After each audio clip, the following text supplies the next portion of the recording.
My name's Pastor Dr. Olatunde Oladokun, the Executive Program Director for Self-Reliance Economic Advancement Program, SEAP. SEAP is an NGO into microfinance and currently is being transformed into a microfinance bank covering 25 states of Nigeria and having an office also in US as I'm talking now. I was born in this town, Ibadan, some 51 years ago, and I attended St. Paul Primary School, Adventist Grammar School.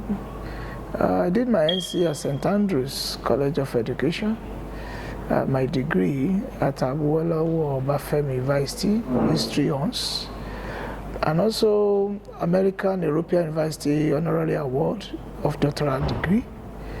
And I'm married to Bukola Sonia Olatunde. I have female and male. And currently I have close to 3,000 staff that are working in that organization called SEAP with its parastatal in Nigeria. The idea is just to bridge the gap between the poor and the rich, and to make the less privileged also be self-reliant in whatever they lay their hands on. It's a kind of a vision and it's a ministry. It just has to do with my background.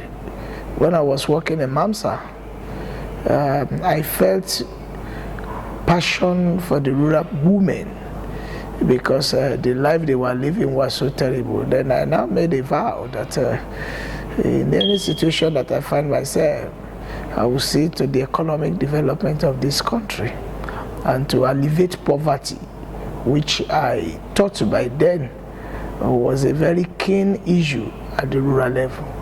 And that was how the idea came up, with some people who believe in that dream, supporting it up to the time that United Nations gave some assistance, growing businesses, foundations, personal donations, family property, and banks, and see where we are today.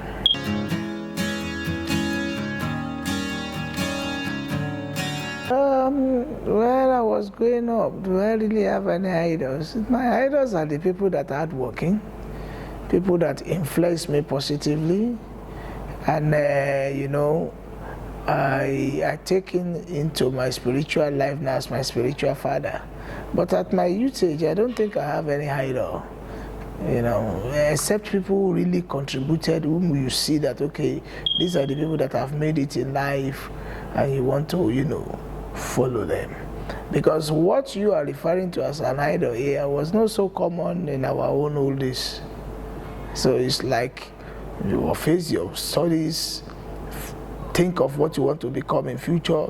It's like your school holiday, summer coaching. So there is nothing to interact with. So for me as a person, my idols are the people that have contributed meaningfully, positively, and who have encouraged me to be great in life.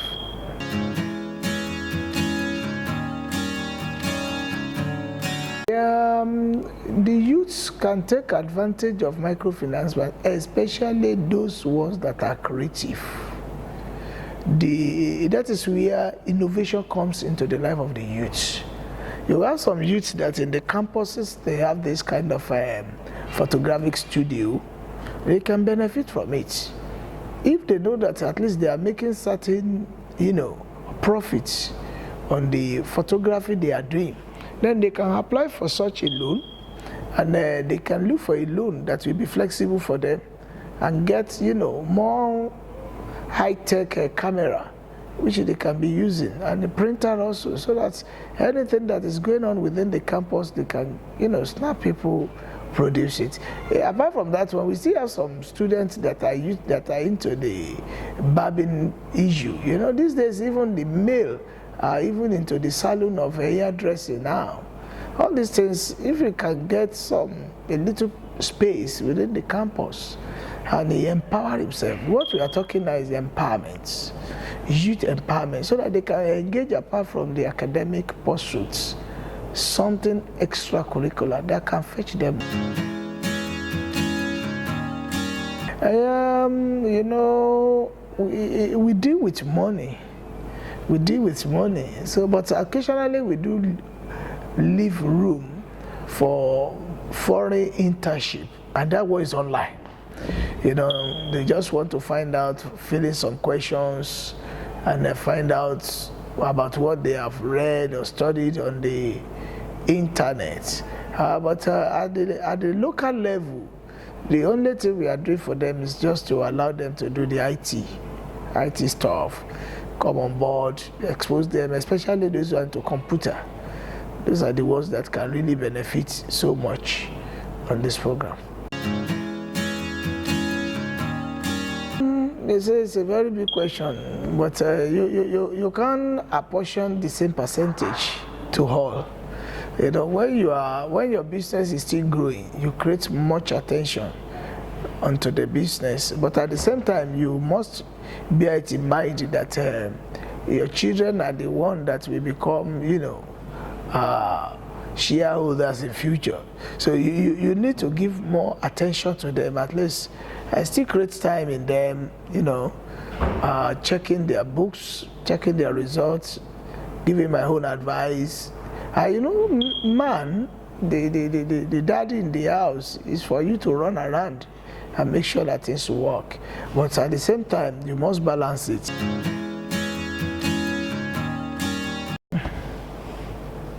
Well, you know, I belong to a very good old school. And the old school is more decent than the youth school of these days. I go out occasionally, and just to, you know, big supermarkets, big shops, just move around. There's nothing enticing me outside. You know, I don't drink. And if I want to eat pepper soup, they prepare it at home. So there is a kind of limitation to my outing. Apart from my staff that are celebrating either marriages or people are doing naming ceremony or church launching, or, you know, something that has to surround the poor. That is where you see me. But I don't really have time for dining and whining outside, because the assignment is even needs more cautious. You cannot just be jumping up because of what you are holding in your hand.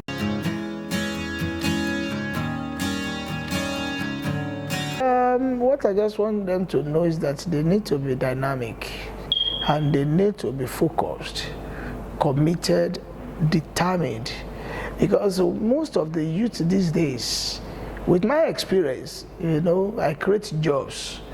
I think I can tell you 90% about the youth are not serious. They are only looking for where they will fraud, steal, you know, and destroy that business. So, but those ones that are very serious entrepreneurs among them, I want to encourage them. They should not lose hope. Things may be wobble now. Things may not work the way they want it, but they should still not lose the focus, and they should not lose the touch that they are holding, because whatever they are passing through now is for a while, and the storm will soon be over. But the thing that they're supposed to be looking into, that at the end of the storm, where are they going to find themselves? Yeah, you know, apart from financing aspect of SEAP, we have created jobs. You can imagine having 3,000 youths and getting their salary every month.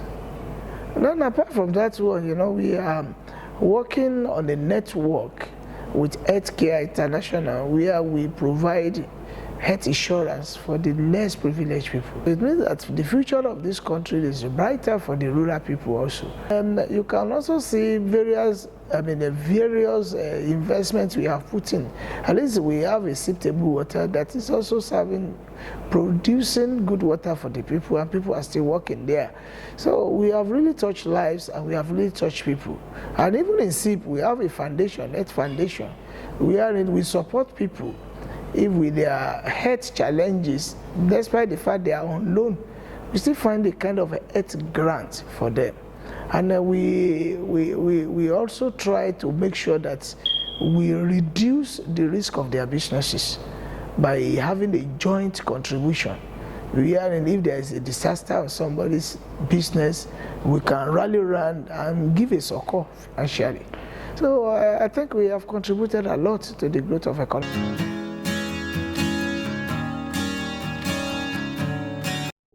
I see SEAP covering the whole world. At least, if not all the world, at least we will have, begin to feel our impact at the international level and touching more lives with dynamic products that will be avoidable in the best practice and giving best practice to our members. And also see SEAP as an organization that we uphold the right of the members and allow the members also to have, stake in the whole organization. So I want to see SEAP creating more jobs in the years ahead, touching more lives in the year ahead, and changing the destiny of people from poverty to riches.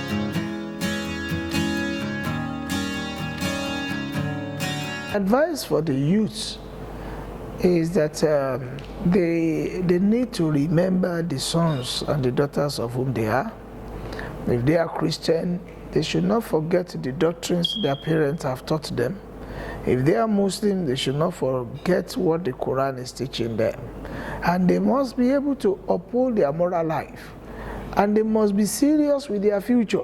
I want to see them as somebody that will take his career, his studies serious. Because whatever they loses today is standing in future for them. And I want them to change the orientation that when they finish either university or institution, they are coming to get a job outside. They should be thinking on the job that they will create for the society.